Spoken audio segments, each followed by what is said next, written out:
Hello friends, मैं रवि स्वागत करता हूं अपने चैनल रवि स्टडी जोन में। तो दोस्तों, ये मेरा प्रैक्टिस सेट नंबर 16 है। इसके पहले मैंने 15 प्रैक्टिस अपलोड कर दिया है अपने चैनल पे। अगर आप लोग नहीं देखा है तो प्लेलिस्ट में जाकर उसको भी देख लीजिए, ठीक है।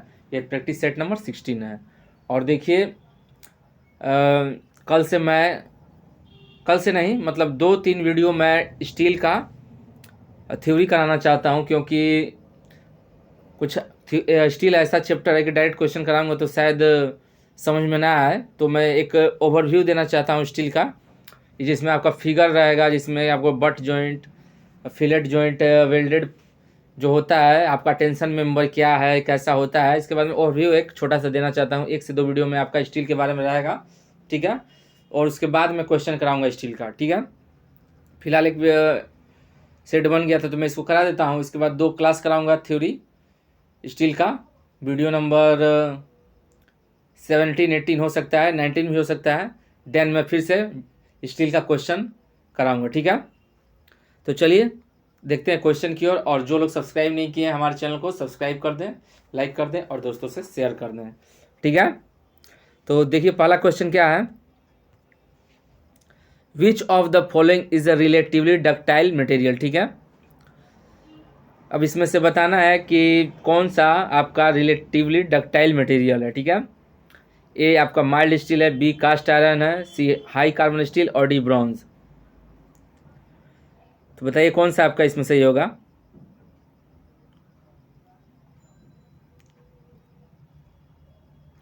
तो देखिए, इसका आंसर होगा आपका ऑप्शन ए, माइल्ड स्टील, ठीक है। जो माइल्ड स्टील है वो आपका रिलेटिवली डक्टाइल मटेरियल है, ठीक है। चलिए अगला क्वेश्चन देखते हैं। Tensile strength of mild steel is, ठीक है। अब जो माइल्ड स्टील है उसका टेंसाइल स्ट्रेंथ कितना होता है, ठीक है। ए है आपका 1400 से 1800 केजी पर सेंटीमीटर स्क्वायर, बी 1800 से 2500 केजी पर सेंटीमीटर स्क्वायर, सी 4200 से 5400 केजी पर सेंटीमीटर स्क्वायर, या डी 5500 से 5700 केजी पर सेंटीमीटर स्क्वायर, ठीक है। अब बताइए चारों में से आपका टेंसाइल स्ट्रेंथ कौन सा होगा माइल्ड स्टील का।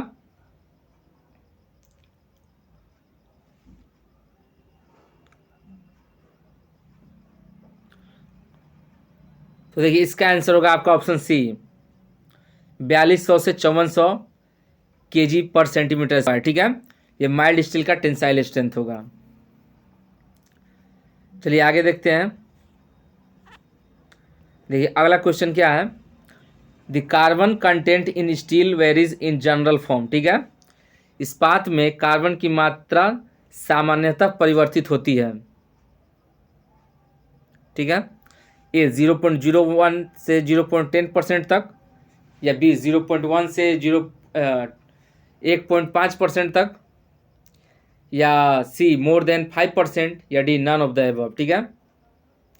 तो कार्बन कंटेंट, जो कार्बन की मात्रा है वो कितना परिवर्तित करती है, मतलब वेरी करता है आपका स्टील में। कौन सा आपका इसमें सही होगा।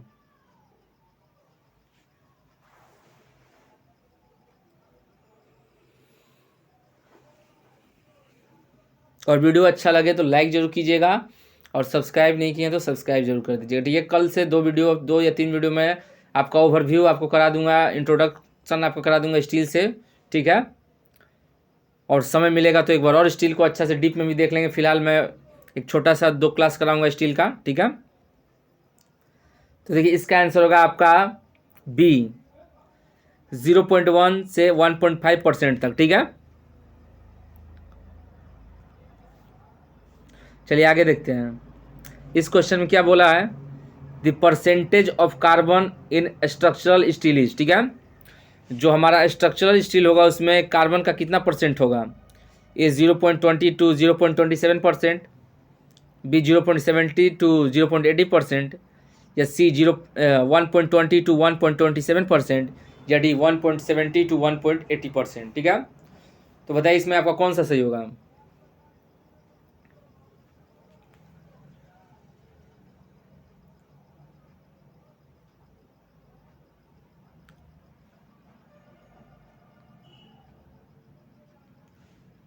तो देखिए, इसका आंसर होगा आपका ऑप्शन ए, जो पर 0.20 से 0.27% होगा आपका कार्बन की मात्रा स्ट्रक्चरल स्टील में, ठीक है। और ये क्वेश्चन जल निगम जेई 2016 में आ चुका है। चलिए अगला क्वेश्चन देखिए, percentage of carbon content in mild steel, ठीक है। वो स्ट्रक्चरल स्टील का था, ठीक है, 0.20 से 0.27%। अब वही कार्बन की मात्रा माइल्ड स्टील में कितनी होगी बताइए। ए लेस देन 0.5% में है सारा फॉर्म, ठीक है। बी 0.25 से 0.7, सी 0.75 से 1.5, या डी ग्रेटर देन 1.5, ठीक है। बताइए इसमें आपको कौन सा सही होगा।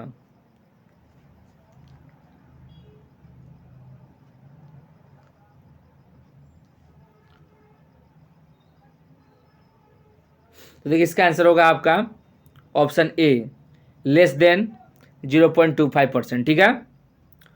चलिए नेक्स्ट देखिए,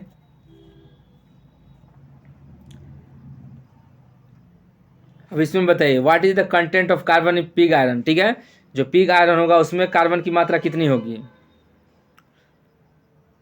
बताइए, इसमें आपका कौन सा सही होगा। ए 0.002% से 0.1%, बी 3% से 4%, सी 0.5% से 2.5%, या डी 5% से 8% तक। बताइए इसमें आपको कौन सा सही होगा। अब देखिए एक और बात करना चाहता हूँ, मेरा जितना वीडियो है 15 प्रैक्टिस सेट अब तक का, और ये 16 है। इस प्रैक्टिस सेट में अगर आप लोग रेगुलर देख रहे होंगे तो आपका कंसेप्ट जरूर कुछ ना कुछ क्लियर डे बाई डे होता होगा, ठीक है। तो वीडियो रेगुलर देखा कीजिए, ठीक है। चलिए इसमें बताइए क्या होगा, what is the content of carbon in pig iron. Pig iron में कार्बन की मात्रा कितनी होगी। तो देखिए इसका होगा आपका बी 3 से 4%, ठीक है। Option B is the right answer. चलिए आगे देखते हैं नेक्स्ट क्या है। अगला क्वेश्चन क्या है, as per structural property of structural steel, ठीक है, the unit mass of steel. क्या बोल रहा है, संरचनात्मक इस्पात के संरचनात्मक गुणधर्म के अनुसार इस्पात का इकाई द्रव्यमान है। बताइए इसमें आपको कौन सा सही होगा। और बहुत ही कंफ्यूजन वाला ये क्वेश्चन है, आज ये कंफ्यूजन आपका खत्म हो जाएगा।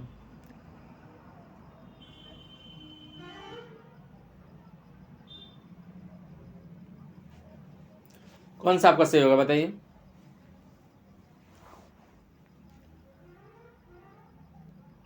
तो देखिए इसका आंसर होगा आपका ऑप्शन डी, ठीक है, 7850 इंटू 10⁻³ ग्राम पर मीटर क्यूब, ठीक है।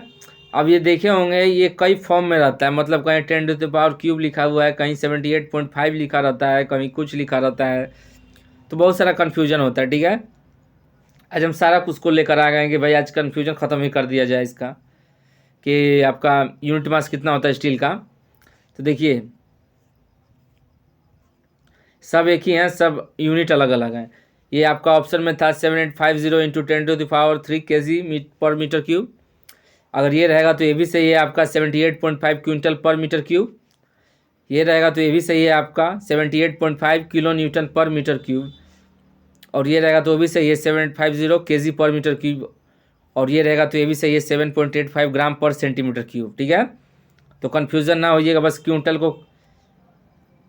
को किलो में कन्वर्ट किया है, और किलो न्यूटन को केजी में कन्वर्ट किया है, केजी को ग्राम में कन्वर्ट किया है, ठीक है। चलिए आगे देखते हैं नेक्स्ट क्वेश्चन क्या है।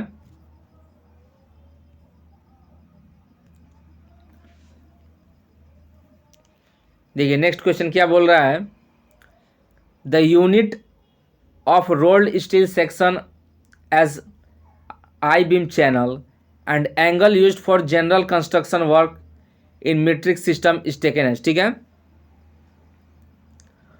अब इसमें कुल मिला के ये बोल रहा है कि जो मीट्रिक सिस्टम में सामान्य निर्माण कार्यों के लिए जो आपका रोल स्टील सेक्शन होता है, ठीक है, जिसको हम कहते हैं बेलित इस्पात परिच्छेद, जैसे कि आपका आई बीम और चैनल तथा एंगल की इकाई क्या है, इनका यूनिट बताना है।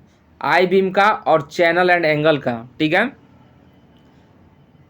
तो इसको किस यूनिट में मेज़र करते हैं, आई बीम और चैनल एंड एंगल को, वही बताना है, ठीक है। तो बताइए किस यूनिट में मेज़र किया जाता है। ये है आपका length in mm and section in mm, B length in metre and section in mm, C length in centimetre और सेक्शन इन mm, या डी लेंथ इन सेंटीमीटर और सेक्शन इन सेंटीमीटर, ठीक है। बताइए इसमें कौन सा सही होगा।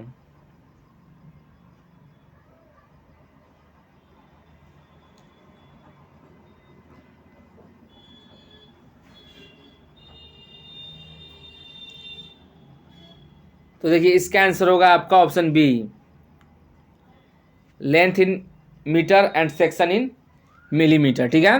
Option B is the right. Next question की ओर।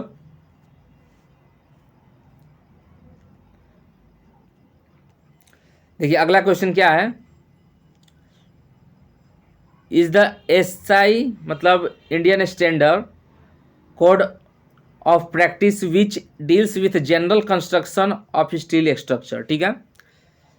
इंडियन स्टैंडर्ड कौन सा है इसमें, जिसमें कार्य की भारतीय मानक संहिता है जो इस्पात संरचनाओं के समान विनिर्माण पर लागू होती है, ठीक है। कुल मिलाकर इंडियन स्टैंडर्ड बताना है आपका स्टील का, स्टील स्ट्रक्चर का, ठीक है। जनरल कंस्ट्रक्शन जो होता है स्टील स्ट्रक्चर का वो किस इंडियन स्टैंडर्ड के अनुसार के होता है, ठीक है। इंडियन स्टैंडर्ड आईएस आपका ए दिया गया 456, बी है आईएस 875, सी है आईएस 1893 और डी है आपका आईएस 800 2007, ठीक है। तो बताइए किसके द्वारा किया जाता है जनरल कंस्ट्रक्शन स्टील स्ट्रक्चर का, ठीक है, जो सामान्य कंस्ट्रक्शन किया जाता है स्टील का, कौन सा सही होगा। ये भी बहुत बार पूछा गया है एग्जाम में।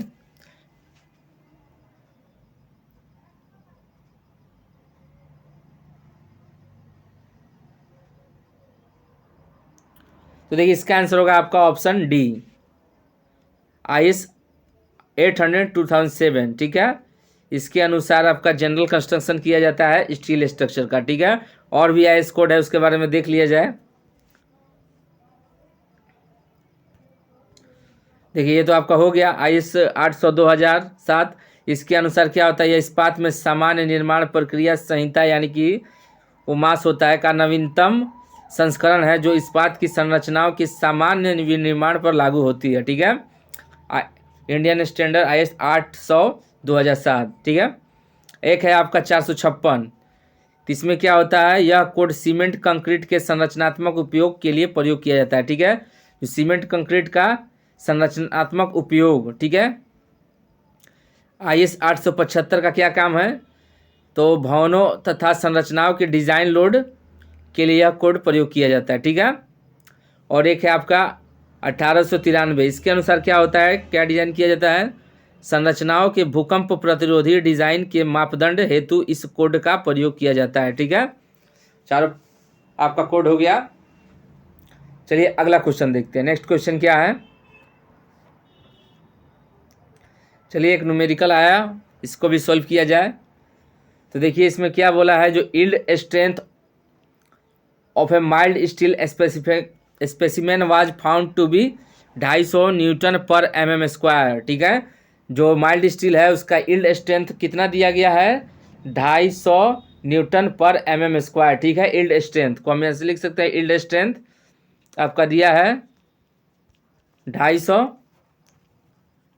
न्यूटन पर mm स्क्वायर, ठीक है। यहाँ तो कोई दिक्कत नहीं होना चाहिए। फिर क्या दिया हुआ है, taking a factor of safety 2, जो फैक्टर ऑफ सेफ्टी जिसको हम लिखते हैं FOS शॉर्ट में, FOS फैक्टर ऑफ सेफ्टी, वो दिया गया है 2, ठीक है। और देखिए यहाँ पे जो है न्यूटन पर mm स्क्वायर है, आपका आंसर भी उसी में है, ठीक है। तो यहाँ कोई कन्वर्ट नहीं करना है कुछ, ठीक है। अब आपका क्या पूछा है, अलाउएबल वर्किंग स्ट्रेस, ठीक है। तो इसका फॉर्मूला आपको याद होगा तो ठीक है, और नहीं याद है तो हम बताता हूँ क्या है। वर्किंग स्ट्रेस जो आपका पूछा है, वर्किंग स्ट्रेस इक्वल टू होता है यील्ड स्ट्रेंथ अपान FOS एस यानी कि फैक्टर ऑफ सेफ्टी, ठीक है, याद कर लीजिए। आज नहीं याद होगा तो वर्किंग स्ट्रेस इक्वल टू होता है आपका yield stress upon factor of safety. तो यहाँ पर वैल्यू रख दीजिए, working stress equal to yield stress कितना है 250 और upon FOS factor of safety कितना है 2। इसको सॉल्व कीजिएगा तो कितना आएगा 125 आएगा, ठीक है। और 125 आपका कौन सा सही है, D, option D is the right answer, ठीक है। आई थिंक ये न्यूमेरिकल भी आपका समझ में आ गया होगा, ठीक है, क्लियर। चलिए अगला क्वेश्चन देखते हैं। अगला क्वेश्चन क्या है, और जो आपको पता ही है हमको PDF सेंड करना होता है उन लोगों के लिए है। देखिए यील्ड स्ट्रेंथ लिखा है 250 Newton mm², FOS factor of safety 2 है, वर्किंग स्ट्रेस का फॉर्मूला है, ठीक है, क्लियर। चलिए आगे देखते हैं नेक्स्ट क्वेश्चन क्या है।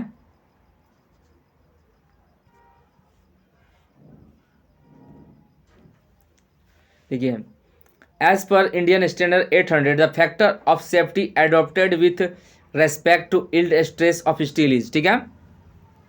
अब देखिए जो फैक्टर ऑफ सेफ्टी वाला जो पॉइंट है ना, बहुत कंफ्यूजन वाला पॉइंट है, और हमारा काम ही है कंफ्यूजन दूर करना सिविल इंजीनियरिंग का, ठीक है। तो अब चलिए इसको भी आज क्लियर किया जाए। अगर आप 51 जो मैं सेट अपलोड करूंगा, अगर आप उसको देख लीजिएगा ना, और उसके बाद जो कराऊंगा उसको आप सेट लगा लीजिएगा तो आपका अच्छा लेवल का तैयारी हो जाएगा, ठीक है। गारंटी तो किसी चीज़ का नहीं होता है, लेकिन हाँ एक अच्छा लेवल का तैयारी आपका ज़रूर हो जाएगा। और अच्छा खासा सीट है, अगर गवर्नमेंट अच्छा से एग्ज़ाम करा दे और अच्छा से रिजल्ट भी दे दे तो आपका सिलेक्शन हो जाएगा। तो देखिए इसमें क्या बताना है, इंडियन स्टैंडर्ड 800 दिया है, और बताए थे आपको इंडियन IS स्टैंडर्ड जो 800 किसके लिए होता है, स्ट्रक्चरल स्टील का जनरल जो फॉर्मेशन होता है, ठीक है। अब देखिए फिलहाल इसमें क्या बोला, factor of safety adopted with respect to the yield stress of steel, ठीक है। अब इसमें फैक्टर ऑफ सेफ्टी बताना है with respect to yield stress of steel, ठीक है, क्लियर। अब देखिए इसमें पहले आप बताइए कौन सा सही होगा, क्या होगा फैक्टर ऑफ सेफ्टी। ए है आपका 1.45, बी 1.5, सी 1.67 और डी 2.0। हमको पता है लोग किसको किसको अधिकांश इसमें टिक करेंगे, दो ही इसमें फेमस है। फिलहाल कौन सा होगा बताइए।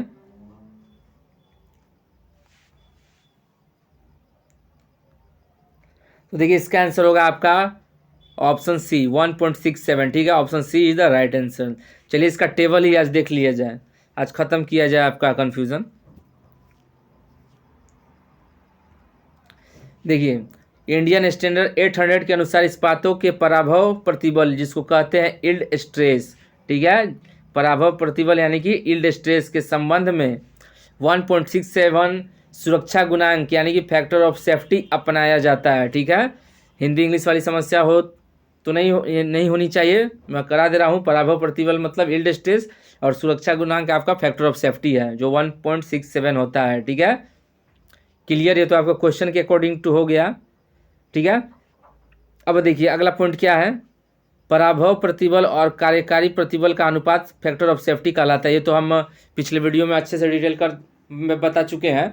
Yield stress upon working stress या फिर ultimate stress upon working stress is called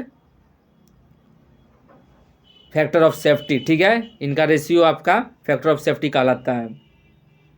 कुछ हाईलाइटेड पॉइंट है जो कि कंफ्यूजन आपका दूर करेगा। देखिए इंडियन स्टैंडर्ड 456 के अनुसार, ठीक है, इस्पात का सुरक्षा गुणांक 1.78 लिया जाता है, ठीक है। अब देखिए कंफ्यूजन कहाँ होता है, अब क्वेश्चन में अगर लिख देगा इंडियन स्टैंडर्ड 456 तब वैल्यू हो जाएगा 1.78, ठीक है। अब इसमें तो 800 लिख दिया था तो आपका 1.67 है, क्लियर। अब देखिए अगला पॉइंट क्या है, इंडियन स्टैंडर्ड 456 के अनुसार इस्पात का आंशिक सुरक्षा गुणांक 1.15 लिया जाता है। आंशिक सुरक्षा गुणांक मतलब कि पार्शियली फैक्टर ऑफ सेफ्टी हो जाएगा, आंशिक सुरक्षा गुणांक वो 1.15 लिया जाता है, ठीक है। आगे क्या है, सुरक्षा गुणांक का मान स्थल पर उपलब्ध निर्माण सामग्री कार्यप्रणाली तथा उपलब्ध स्थितियों पर निर्भर करता है। ठीक है, क्या लिखा हुआ है, जो फैक्टर ऑफ सेफ्टी है, जो उसका वैल्यू है, किस पे डिपेंड करता है, तो निर्माण सामग्री यानी कि जो मटेरियल है उस पर, कार्य प्रणाली किस प्रोसेस से आप कार्य कर रहे हैं उस पर, और उपलब्ध स्थितियाँ, वहाँ का क्लाइमेट कैसा है, उसका परिस्थितियाँ कैसी है, स्थितियाँ बताना है उस समय का। ठीक है, उस पर निर्भर करता है। चलिए आगे देखते हैं नेक्स्ट क्वेश्चन क्या है। देखिए नेक्स्ट क्वेश्चन आपका बोल रहा, अकॉर्डिंग टू इंडियन स्टैंडर्ड 2007, ठीक है, partially factor of safety for resistance govern by एल्डिंग। ठीक है, अब बताइए इसमें भी पार्शियली फैक्टर ऑफ सेफ्टी यानी कि जो क्वेश्चन में था ना, आंशिक सुरक्षा गुणांक, इसके पहले ही मैंने एक्सप्लेन किया था। ठीक है, तो क्या था, अगर आप लोग अच्छे से हम बोले थे और अच्छे से देखे थे तो मैंने इस चारों में से कोई सा नंबर बताया, तो बताइए कौन सा होगा आंशिक सुरक्षा गुणांक का फैक्टर ऑफ सेफ्टी। ए आपका 1.50, बी 1.25, सी 1.10 और डी 1.20। तो बताइए कौन सा आपका सही होगा इसमें। और दोस्तों रेगुलर वीडियो तो नहीं बन पा रहा है यार, मटेरियल गैदर करने में थोड़ा समय लग जा रहा। ठीक है, लेकिन जो भी आपको मटेरियल मिलेगा, आपको सॉलिड मिलेगा, आपका अगर मैं 40 मिनट लूँगा, 1 घंटा लूँगा, तो आपको कुछ मिलेगा, उससे लॉस नहीं होगा। तो देखिए इसका आंसर होगा आपका ऑप्शन सी। ठीक है, 1.10, जो मैंने ऑलरेडी पिछले क्वेश्चन में एक्सप्लेन किया था, पार्शियली फैक्टर सेफ्टी। देखिए